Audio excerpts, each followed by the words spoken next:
Böyle bir istek geliyor bana. Ve diyorum bu ne ya?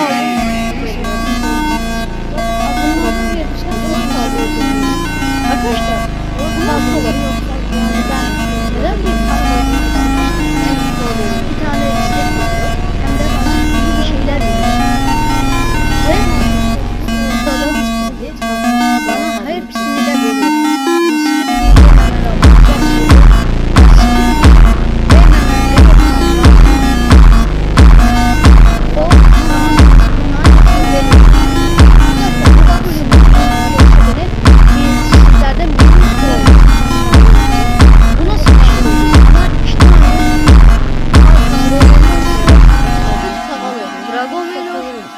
Bu nasıl bir şey olabilir?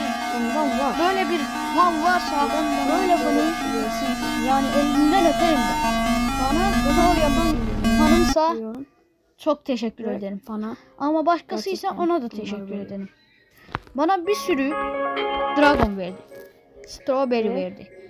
Her şey verdi oğlum, bu ne ya? böyle Bu nasıl bir 2 dağ tane buyu de bundan vermiş. trade ya?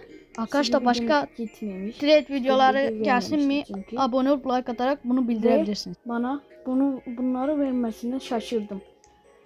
Bu hesabımda çok Robux olduğu için almam yani çok kolaydı.